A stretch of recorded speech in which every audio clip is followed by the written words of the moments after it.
Todo eso lo comenzó un hombre hace un cuarto de siglo. En 1977, un joven pastor llamado Edir Macedo tuvo la necesidad de hacer más de lo que ya estaba haciendo para terminar con el sufrimiento en el mundo. Inspirado por la presencia del Espíritu Santo en su vida, dejó que una pequeña semilla plantada en su corazón floreciese y se transformase en palabras de fe. Palabras con el poder de demostrar la existencia de un Dios vivo y presente para transformar la vida de los afligidos y necesitados. Se nós tivéssemos planejado a Igreja Universal do Reino de Deus, com certeza ela jamais existiria.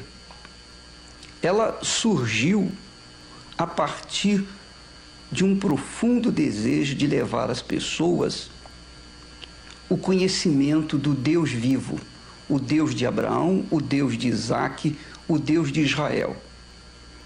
Ela surgiu dessa fome, desse desejo forte de resgatar o Deus da Bíblia, trazer o Deus da Bíblia para os dias atuais, trazer a fé viva dos nossos antepassados para o presente. Surgiu naturalmente de uma revolta pela situação vigente naquela época, quando as pessoas se preocupavam muito dentro das igrejas evangélicas em costurar vestes de santos. E o povo desesperado, faminto, pobre, necessitado, aflito, ficava do lado de fora. Daí então surgiu a obra do Espírito Santo, a direção do Espírito Santo. E conforme nós íamos passando essas ideias tão elementares, mas profundas e obviamente profícuas, porque elas trazem resultado, então o Espírito Santo foi agregando as pessoas, foi aumentando e surgiu então o trabalho da Igreja Universal do Reino de Deus no ano de 1977.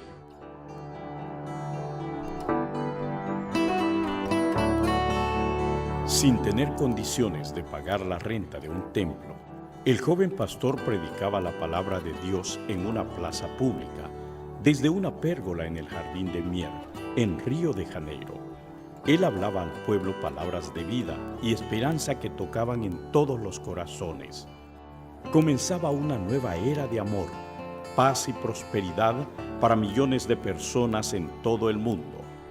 El obispo Edir Macedo fundó la Iglesia Universal del Reino de Dios el día 9 de julio de 1977, auxiliado por un grupo de personas de mucha fe, determinación y amor por la humanidad. En aquella época, 10 obreros iban de puerta en puerta a distribuir folletos con información del Evangelio, invitando a todos a participar en las reuniones de una nueva iglesia que tenía una propuesta de vida capaz de cambiar la realidad de las personas. La cantidad de personas que se reunían para oír la palabra de Dios a través del obispo Macedo aumentaba cada día. Después hubo la necesidad de una sede, un punto de referencia, un lugar lejos de la Bolizón, donde un día había existido una funeraria, sirvió para el trabajo. Curiosamente, un lugar donde se derramaban lágrimas de tristeza y dolor fue transformado en un espacio destinado a salvar vidas de personas espiritualmente muertas. Cada vez más aumentaba la cantidad de participantes en las reuniones y un espacio aún más grande fue necesario. Un amplio lugar de una fábrica de muebles fue alquilada por un gesto audaz del obispo Macedo. En aquella época, la iglesia no tenía el dinero para pagar el alquiler. Después que fue reformado, fue inaugurado el primer templo de la Iglesia Universal del Reino de Dios.